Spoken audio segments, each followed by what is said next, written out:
हम लोग class 10th chemistry के चैप्टर नंबर 4 कार्बनिक यौगिक को पढ़ रहे थे। इसके पिछले के क्लासेस में हम लोगों ने यह जाना था कि एक एटम में, एक परमाणु में इलेक्ट्रॉन, प्रोटॉन और जो न्यूट्रॉन है वो कहाँ रहते हैं।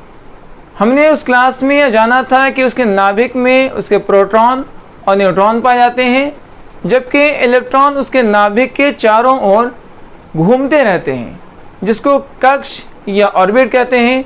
और उसके बारे में हम लोगों ने पिछले क्लास में बड़े ही तफसील के साथ, बड़े ही विस्तार पूर्वक जानकारी हासिल की थी। आज की क्लास में हम लोग N+L रूल को जानेंगे। ये आपके सिलेबस का बहुत ही इम्पॉर्टेंट हिस्सा इसलिए है कि ये जो हम लोग आज जानेंगे, इसकी मदद से हम लोग इलेक्ट्रॉनिक विन्यास का सूत्र, उसके फार्मूले को जानेंगे, उसके फार्मूले को बनाना सीखेंगे। और जब इलेक्ट्रॉनिक विन्यास हम लोग निकालना सीख लेंगे, तब हम लोगों को किसी भी तरह का बंध बनाने में बड़ा ही आसानी होगा, चाहे वो बंध सह संयोजक बंधन हो या आयनिक बंधन हो। सह संयोजक बंधन में एकल बंधन हो या द्वितीय बंधन हो या तृतीय बंधन हो, इसको बनाने के लिए आपको इलेक्ट्रॉनिक विन्यास तो आना ही चाहिए। और इलेक्ट्रॉनिक विन्यास को समझने के लिए आज का रूल बहुत ही ज़्यादा इम्पॉर्टेंट है, बहुत ही ज़्यादा महत्वपूर्ण है। इसलिए आज आप बिल्कुल ही वीडियोस को स्किप नहीं करेंगे, लास्ट तक बने रहेंगे और ध्यान से समझेंगे N+L रूल क्या कहता है। हम लोगों ने यह जाना था कि जो कक्ष हैं KLMN, इसको स्मॉल n से लिखा जाता है, जबकि उसके जो उप कक्ष हैं सब शेल SPDF, उसको स्मॉल l से लिखा जाता है। आज उस N+L को ऐड करके कुछ हम लोग संख्या निकालेंगे और उससे एक रूल जानेंगे, N+L रूल। तो सबसे पहले हम लोग आते हैं अपने N+L रूल को। देखिए N+L रूल में क्या है, जो आपको 1 2 3 4 5 6 7 8 जो नंबर है वो n का वैल्यू दे रहा है, ठीक है। और s में देखिए s का वैल्यू 0 है, p का वैल्यू 1 है, d का वैल्यू 2 है, f का वैल्यू 3 है, ये l का वैल्यू है। आप लोग जो है पिछले क्लास में आपको एक चार्ट बताया गया था जिसमें n और l के बारे में आपको बताया गया था। हम लोग सबसे पहले उसी चार्ट को एक बार फिर से रिपीट कर देते हैं ताकि समझने में हमें आसानी हो। हम लोगों ने जाना था कि जो कक्ष हमारे हैं उस कक्ष को KLMN के नाम से जानते हैं, जबकि उप कक्ष को SPDF के नाम से जानते हैं। कक्ष को हम लोगों ने स्मॉल n से और उप कक्ष को हम लोगों ने स्मॉल l से सूचित किया था। ये पिछले क्लास में हम लोग पढ़ चुके थे। आइए उसको फिर से एक बार रिपीट कर देते हैं। ये 4 आपको कक्ष रहेंगे और 4 ही आपको उप कक्ष भी रहेंगे, ठीक है। कक्ष को हम लोग स्मॉल n से लिखेंगे, ये आपका कक्ष होगा। और जो उप कक्ष है उसको स्मॉल l से लिखेंगे और ये आपका उप कक्ष होगा।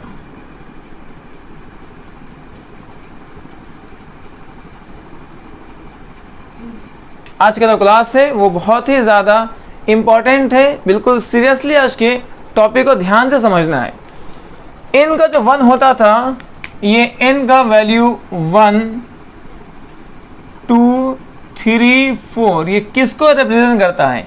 तो n का जो वैल्यू 1 है वो k कक्ष के लिए है, K L M N।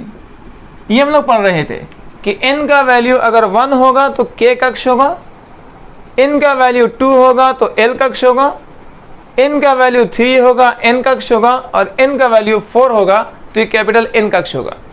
उसी तरीके से l जो था वो l 0 से शुरू होता था, 0 1 2 3। हम लोग जानते थे कि जब स्मॉल l 0 है तो ये कौन से उप कक्ष को रिप्रेजेंट करेगा? S को। 1 जो है P को रिप्रेजेंट करता है, 2 D को और F3 जो है F को रिप्रेजेंट करता है। ये बातें हम लोग पिछले क्लास में पढ़ चुके थे। उसी को यहाँ पर लिखा गया है कि जो S है वो स्मॉल l 0 का वैल्यू है, P जो है स्मॉल l 1 का वैल्यू है, D जो है वो स्मॉल l 2 का वैल्यू है और F जो है वो स्मॉल l 3 का वैल्यू है। अब इसको जोड़ करके हम लोग नंबर निकालेंगे, जोड़ करके इसका आंसर निकालेंगे। देखिए यहाँ पर n जो है वो आपको 1 दिया गया है, n क्या है 1, जबकि s का वैल्यू कितना है 0। जब इसको ऐड करेंगे 1 प्लस 0 क्या आएगा 1 आएगा। तो जहाँ जहाँ s है आपको पूरे में 0 जोड़ना है, ठीक है। तो यहाँ पर 2 प्लस 0 करेंगे 2 आएगा, 3 प्लस 0 करेंगे 3 आएगा, 4 प्लस 0 4, 5 प्लस 0 5, 6 प्लस 0 6, 7 प्लस 0 7 और 8 प्लस 0 ये 8 आएगा। ओके, इसी तरीके से आपको इसको निकालना है, इसको निकालना है और इसको निकालना है। सबको पहले हम लोग वैल्यू निकाल लेते हैं, किसका क्या वैल्यू आता है n प्लस एल का। इस बार जो है n का वैल्यू 2 लिया गया है और p जो है 1 1 1 हर बार जोड़ते जाएंगे। तो लिखेंगे 2 plus 1 is equal to 3, 3 plus 1 is equal to 4, 4 plus 1 is equal to 5, 5 plus 1 5 plus 1 is equal to 6, 6 plus 1 is equal to 7 and 7 plus 1 is equal to 8। Clear है, बहुत ही इजी है। यहाँ जो 2 3 4 5 6 7 है ये स्मॉल n का वैल्यू है और जो p है ये p में स्मॉल l का वैल्यू 1 लेना है। यहाँ पर देख सकते हैं p में 1 है स्मॉल l का वैल्यू। उसी तरीके से यहाँ पर देखें 3 4 5 6 ये स्मॉल n का वैल्यू है और d जो है आपका d 2 लेना है स्मॉल l का वैल्यू। आप यहाँ पर लिखेंगे 3 प्लस 2 5, 4 प्लस 2 6, 5 प्लस 2 7, 6 प्लस 2 8 आ गया है। अब लास्ट में हम लोग यहाँ पर क्या करना है, f जो है 3 है स्मॉल l का वैल्यू, स्मॉल l 3 जो है f को रिप्रेजेंट करता है। तो यहाँ लिखेंगे 4 प्लस 3 इज इक्वल टू 7 और 5 प्लस 3 इज इक्वल टू 8। यह वैल्यू निकाल लिए। अब क्या करना है, देखिए यहाँ पे सबसे कम वैल्यू जो है इसमें किसका आ रहा है, सबसे कम आ रहा है 1 का। अब आपको इंक्रीजिंग ऑर्डर में उसको लिखते जाना है, ठीक है। सबसे जो कम वैल्यू है उसको लिखेंगे, उससे जो बड़ा वैल्यू है उसको बाद में, फिर उससे बड़ा वैल्यू उसके बाद में, मतलब बढ़ते क्रम में यहाँ से इंक्रीजिंग ऑर्डर में लिखना है। तो आइए हम लोग एक एक करके इंक्रीजिंग ऑर्डर में हम लोग लिखते जाएंगे। इस पूरे में सबसे कम जो वैल्यू है वो यहाँ आ रहा है 1, ये सबसे कम वैल्यू आ रहा है 1 का, ओके, जो 1s है। तो अब सबसे पहले यहाँ पर 1s लिख दें, इसका वैल्यू सबसे कम है 1s 1। उसके बाद देखें ये 2 है तो इसके बाद सेकेंड वैल्यू आ रहा है 1 के बाद 2 आ रहा है। तो आप 2s को यहाँ पर लिखेंगे 1 के बाद। आपको n प्लस l जो वैल्यू लाए थे ये 2 3 4 5 6 7 8 3 4 5 6 7 8 5 6 7 8 3 7 8, इसमें देखना कि सबसे कम कौन था, 1 था। 1 किसका आया था, 1s का, है ना। ये 1 किसका आया था, 1s का। तो हम लोग 1s को पहले लिखे, इसके बाद 2 आ रहा है, ये 2s का है तो 2s लिखा गया है। अब यहाँ पर देखेंगे कि सर 3 जो है 2 के बाद 3 यहाँ भी आ रहा है, ये भी 3 है और 3 यहाँ भी आ रहा है, ये भी 3 है। अब जब ऐसा वैल्यू हो कि n प्लस l सेम आ जाए, यहाँ भी 3 यहाँ भी 3, तो क्या करेंगे, इस कंडीशन में क्या किया जाएगा। तो इस कंडीशन में जो n का कम वैल्यू है, यहाँ पर n 2 है और यहाँ पर n 3 है, तो n कम वाले को लिखा जाएगा। मतलब 2p लिखेंगे उसके बाद 3s लिखेंगे, क्योंकि 2p में 2 जो है n का वैल्यू है और 3s में 3 जो है n का वैल्यू है, तो कम कौन है, 2 या 3? 2 कम है तो आपको पहले 2p लिखना है, तब जाकर के 3s लिखना है। मतलब जब भी जो है n प्लस l जब भी बराबर हो जाए, उस कंडीशन में जो काउंटिंग है 1 2 3 जो कम वाला होगा उसको लिखना पड़ेगा। जैसे यहाँ देखिए 3 यहाँ भी है, 3 यहाँ भी है, n प्लस l इक्वल हो गया। अब यहाँ देखिए इसको 2 और 3 में 2 को पहले लिखना है, 3 को बाद में लिखना है। मतलब आप जो है यहाँ पर पहले 2p लिखेंगे और उसके बाद आपको 3s लिखना है। ठीक है, ये हो गया। अब 3 और 3 हो चुका है। अब देखना 4 कहाँ कहाँ पर है। सर 4 ये जो है आपका 4 है, ये भी आपका 4 है, और कहीं पर है नहीं, 2 ही जगह 4 आ रहा है। यहाँ पर 4 आ रहा है और यहाँ पर 4 आ रहा है। n प्लस एल सेम आ गया। अभी आपको क्या बताया गया था कि अगर n प्लस एल सेम आ जाता है तो आपको कम वाले वैल्यू n कम को लिखना है। तो इस 4 में 3 आ रहा है n और इस 4 में 4 आ रहा है n, तो आपको 3 वाला को पहले लिखना है। मतलब n प्लस एल यहाँ 4 है, n प्लस एल यहाँ भी 4 है, तो आप पहले 3p को लिखेंगे तब 4s को लिखेंगे। तो आप जो है पहले लिखेंगे यहाँ पर 3p, फिर लिखेंगे 4s। ये हो गया 3p 4s। अब 4 तक हो चुका है। अब देखना 5 कहाँ कहाँ आ रहा है। ये जो है आपका 5 है, ये 5 है, ये 5 है और ये भी 5 है। 3 बार 5 आया है, यहाँ भी, यहाँ भी, यहाँ भी। ठीक है, पहले किसको लिखना है? पहले 4s को लिखेंगे या 4p को लिखेंगे या 3d को लिखेंगे। सबसे कम क्या है? 3 या 4 या 5। सबसे कम क्या होता है? 3 होता है। तो पहले 3d लिखेंगे, उसके बाद 4p लिखेंगे, उसके बाद 5s लिखेंगे। ठीक है, तो आप यहाँ पहले लिखेंगे 3d,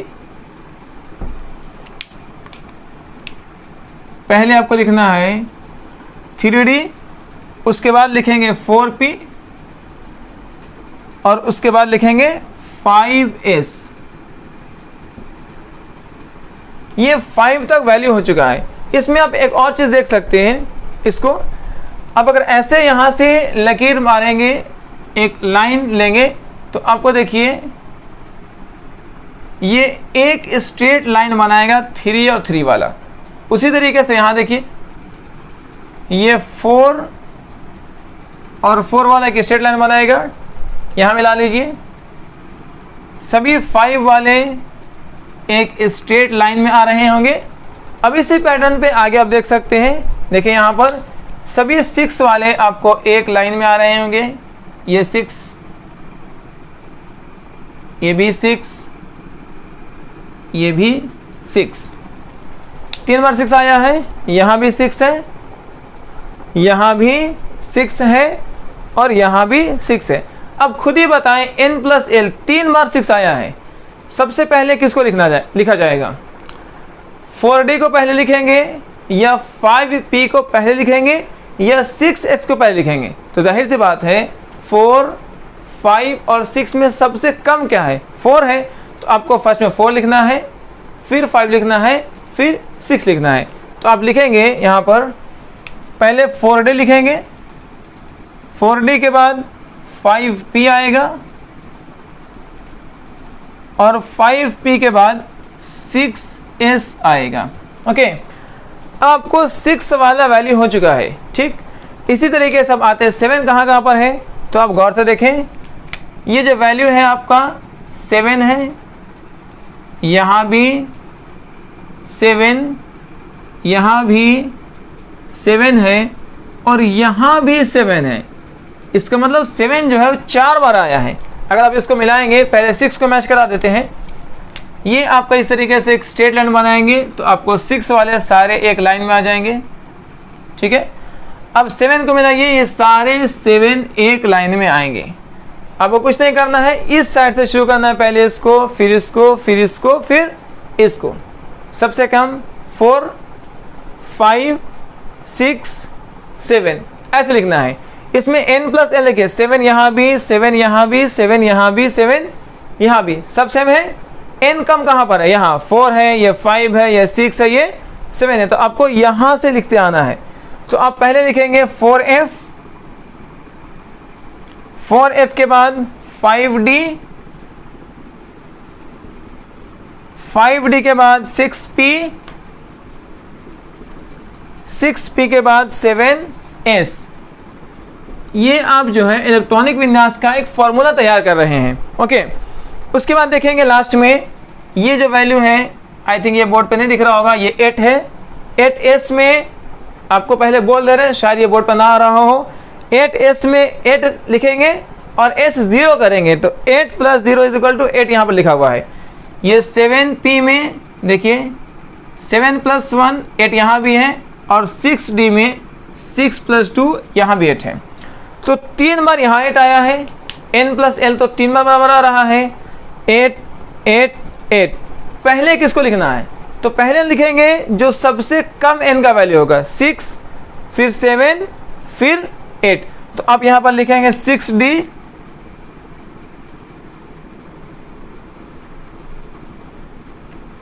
6d, फिर आएगा 7p, और तब जाकर के लास्ट में आएगा 6 8s। तो ये है आपको n प्लस l रूल में आपको अरेंज कर लिए हैं। ये आपका एक इलेक्ट्रॉनिक विन्यास का फॉर्मूला बन चुका है। अब इसमें लास्ट में थोड़ा सा इसको और बेहतर कर देते हैं, सजा देते हैं। अब पिछले क्लास में पढ़े थे कि s में मैक्सिमम नंबर ऑफ इलेक्ट्रॉन 2 हो सकते हैं, जबकि p में मैक्सिमम नंबर ऑफ इलेक्ट्रॉन 6 हो सकते हैं, d में मैक्सिमम नंबर ऑफ इलेक्ट्रॉन 10 हो सकते हैं, और f में जो है 14 था। अब जो है उस वैल्यू को लिखते हैं। s में 2 हो सकते हैं, तो यहाँ पर आपको 2 लिखना है। p में 6 हो सकते हैं, तो 6 लिखेंगे। जहाँ जहाँ s होगा वहाँ 2 लिखेंगे। p में 6 लिखेंगे, s में 2, d में 10 था, p में 6 था, s में 2 था, d में 10 है, p में 6 है, s में 2 है, f में 14 है, 5 और d में 10 है, 6 p में 6 है, s में 2, d 10, p 6, s 2। ये आपको फार्मूला हो गया है। इस फार्मूला के अगर पढ़ देते हैं, 1s2, 2s2, 2p6, 3s2, 3p6, 4s2, 3d 10। आपको जो है यहाँ तक अगर आप याद कर लेते हैं इस जगह तक, तो आपको 1 to 30 तक हम लोग इलेक्ट्रॉनिक विन्यास, इलेक्ट्रॉनिक कॉन्फ़िगरेशन कर सकते हैं। कहाँ तक? यहाँ तक। तो आपको कम से कम इतना याद होना चाहिए, 1s2, 2s2, 2p6, 3s2, 3p6, 4s2, 3d 10। यहाँ तक अगर वैल्यू आपको याद है तो हम लोग 1 to 30 तक इलेक्ट्रॉनिक विन्यास कर लेंगे, और उतना ही की मदद से हम लोग किसी भी जो है कि बंधन को बनाने के लिए हम लोग इसकी सहायता से आराम से समझ सकते हैं कि ये आयनिक बंधन बना रहा होगा, सह संयोजक बंधन बना रहा होगा, ये कितना इलेक्ट्रॉन त्याग करेगा, कितना इलेक्ट्रॉन रिसीव करेगा, एकल बंधन बनाएगा, द्वितीय बंधन बनाएगा, तृतीय बंधन बनाएगा। ये आराम से हम लोग इसकी मदद से समझ सकते हैं। तो आज के लिए हम लोग इतना ही करते हैं, फिर नेक्स्ट क्लास में हम लोग इलेक्ट्रॉनिक विन्यास को बनाना शुरू करेंगे। आज के लिए धन्यवाद।